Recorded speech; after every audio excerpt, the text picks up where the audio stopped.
Finnish person travels approximately 41 kilometers daily, and most of those kilometers he or she drives alone in a car. Of course, this is an average. It varies between cities and rural areas, but still those numbers are not good enough. We have quite ambitious emission reduction goals in place.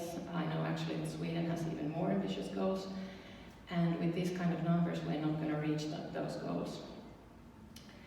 Finland's fleet of cars is among the oldest in Europe, so those old cars cause a lot of emissions and they're not safe to drive. So that's one thing we need to change. We do need more newer cars, but that's actually not the only solution.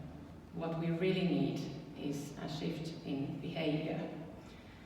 And what we need is to get more people to choose sustainable mobility options, like public transport, ride sharing, cycling and walking, and combinations of all of these, so we get those sustainable, seamless travel chains in place. That way we should get those small pieces of that pie to grow. So we're talking about mobility as a service.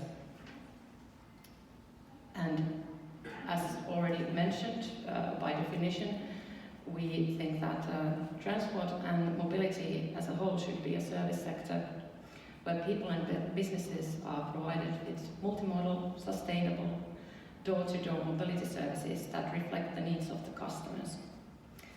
And these MaaS services should provide freedom of choice and ease for transport users, and an alternative to the private use of the car that may be as convenient, more sustainable, and even cheaper than the car.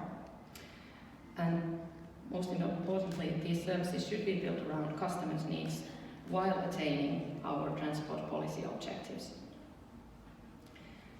We believe also that these new type of mobility services can play an important role in the certification of mobility and transport. So there are lots of new business opportunities, but since I'm from the ministry and we are legislators and not startup, we have to look at what we should do with the legislation in order to enable those kind of services.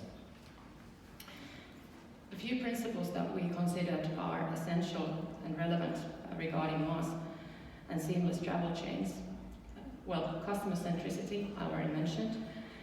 We think that more competition with services will provide better services to customers as well. Easier market access for different operators, use of data and digital technologies, and in general, we need less red tape. Earlier, Finland used to have very strict transport service legislation, and that's something we've changed now. So we want to streamline across modes and services, remove those modal silos in legislation, and, for example, allow a better combination of public and private transport services. Technology neutrality is one of our key principles as well, because when this technological development is as fast as it is at the moment, any legislation that is tied to a certain type of solution will be outdated quite quickly. And of course, sustainability is a key here as well. So, we have this new act on transport services, and the main part of this act came into force this summer. It brings together transport markets legislation and creates the preconditions for digitalization of transport and these new business models. The act promotes fairness of competition in the passenger transport market and competitiveness of the service providers of both passenger and goods transport. This act creates a framework for a more efficient arrangement of publicly subsidized passenger transport by utilizing digitalization, combined transport, and different fleet types. The act changed the transport market of Finland profoundly. Like I said, the market used to be strictly regulated and guided by public measures. So we aimed at better and more agile transport services. And And this was done in two ways. First, we removed obstacles that were in place on entering the market. Obstacles on operating a transport business, for example. And secondly, we needed to open up the relevant data and ensure the interoperability of different systems that are needed when we want these travel chains to be created. And this data side of the legislation is something I want to tell you a bit more deeply about. And I'll actually do it with this slide. So sharing and opening data is essential enabling these travel chains in MaaS system. This act came into force in phases. Phase 1 and 2 are mostly already force, and the final third phase will enter into force sometimes next spring, we hope.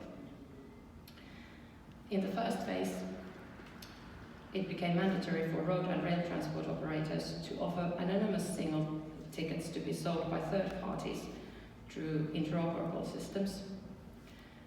And it was required from all transport modes and services to offer essential data on their mobility services through APIs. And this would mean data about routes, timetables, stops and stations, for example, prices. And in second phase, we continue to deregulate and combine transport registers concerning the use of transport services and opening those to be used. And in addition, provisions of travel chains and combined services will be eased by enabling acting on behalf of the customer. This means that the consumer or customer will be able to take use of the serial or seasonal products or other discounts or loyal customer benefits of one service provider. And this is possible also when purchasing services from another service provider. So this creates the possibility for MaaS operators to act on behalf of the customer, and still the customer can benefit from those discounts that he or she might get from certain transport service provider, student discount, for example. And we believe this will increase the consumer's freedom of choice and selection of available services, and will make those services more appealing for the customer because they can be tailored and he or she can be catered for in that sense, better way. And with this data perspective, we are enabling an open, interoperable mobility ecosystem. And at the same time, this gives the public sector a completely different set of tools to monitor, react and adapt on the transport system level. So we truly think that data has a key role in this new Act on Transport Services, and we say that data is the fuel of MaaS. This is something that we really need to keep in mind.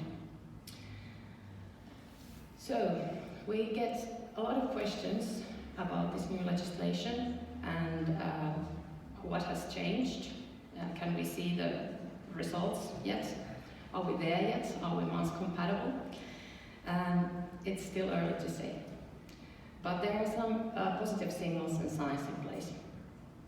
For example, previously our taxi markets were tightly regulated.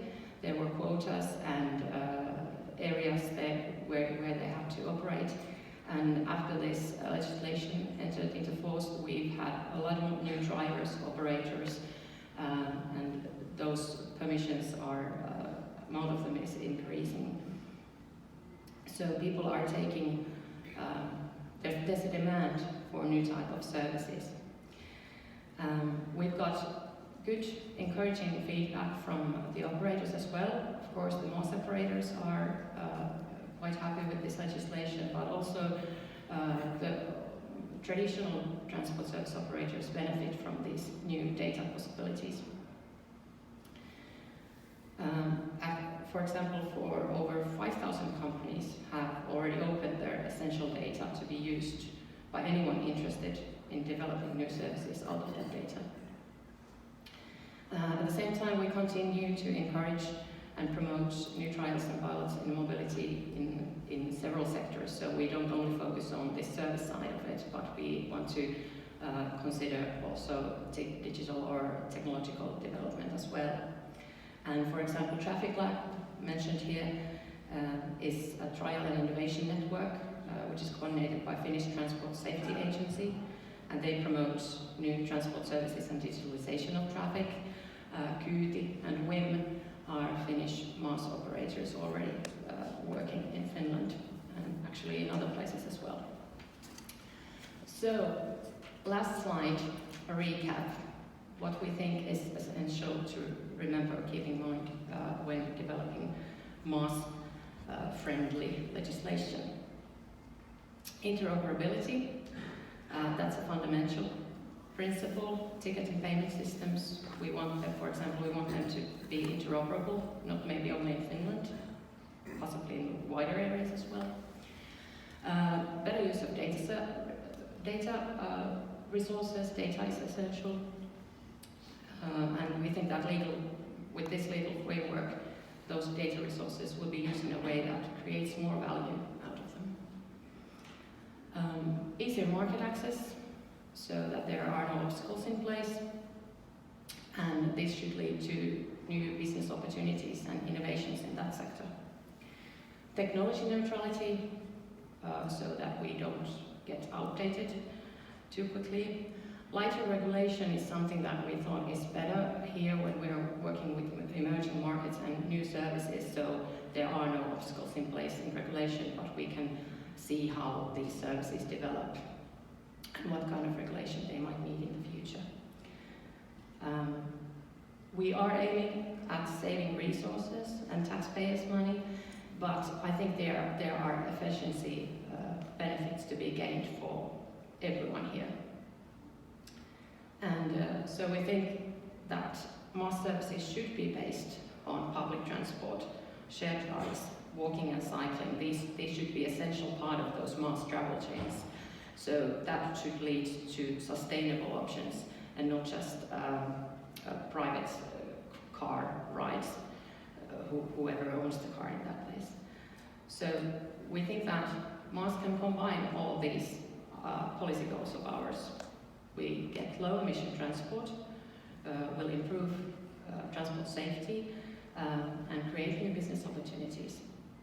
And that way we can decrease the dependency on private car and make public transport more attractive. Thank you.